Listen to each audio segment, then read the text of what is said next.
Baishari, rubber বাগান, প্রকৃতি আর মানুষের জীবনের গল্প। বাংলাদেশের দক্ষিণ পূর্ব প্রান্তে পাহাড় আর সবুজে ঘেরা এক শান্ত জনপদ বাইশারি, যেখানে প্রতিটি সকাল শুরু হয় প্রকৃতির স্পর্শে আর প্রতিটি দিন লিখে যায় নতুন গল্প। দিগন্ত জোড়া সবুজ পাহাড়, আঁকা বাঁকা পথ আর নির্মল বাতাস। বাইশারি যেন প্রকৃতির হাতে আঁকা এক অপূর্ব চিত্র। এখানে সূর্য ওঠে শান্তিতে আর সন্ধ্যা নামে নীরবতার মাঝে।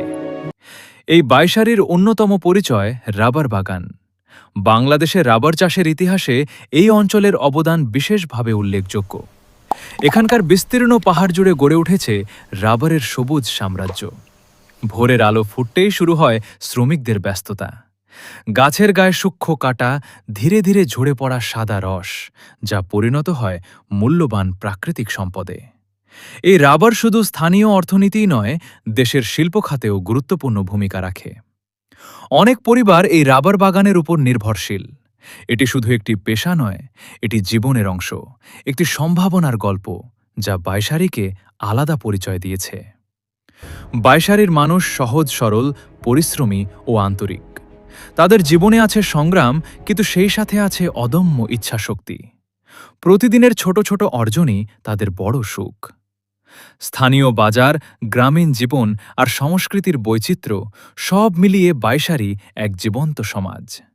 এখানে ঐতিহ্য আর আধুনিকতার মিলন ঘটেছে নিজের মতো করে। সবুজের মাঝে ঘেরা এই জনপদে এখনও টিকে আছে প্রকৃতির নির্মলতা।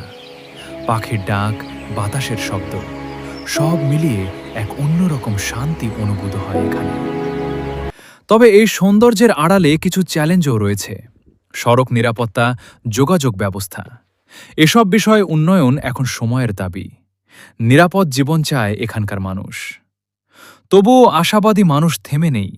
তারা স্বপ্ন দেখে একটি উন্নত, নিরাপদ ও আলোকিত বাইশারির, যেখানে থাকবে উন্নয়ন, থাকবে শান্তি। প্রকৃতির এই অপার সৌন্দর্য, মানুষের এই সংগ্রাম আর সম্ভাবনা, সব মিলিয়ে বাইশারি শুধু একটি স্থান নয়, এটি একটি অনুভূতি, একটি গল্প, আমাদের গর্ব। আলোকিত বাইশারি, প্রিয় দর্শক, আপনাদের ভালোবাসা ও সমর্থনই আমাদের এগিয়ে যাওয়ার শক্তি। বাইশারির ইতিহাস, সংস্কৃতি ও সত্য ঘটনা আপনাদের সামনে তুলে ধরাই আমাদের লক্ষ্য। ভিডিওটি ভালো লাগলে লাইক, কমেন্ট ও শেয়ার করে পাশে থাকুন। আপনার মতামত আমাদের জন্য খুবই গুরুত্বপূর্ণ। আরও নতুন ভিডিও পেতে আমাদের পেজটি ফলো করুন। ধন্যবাদ সবাইকে।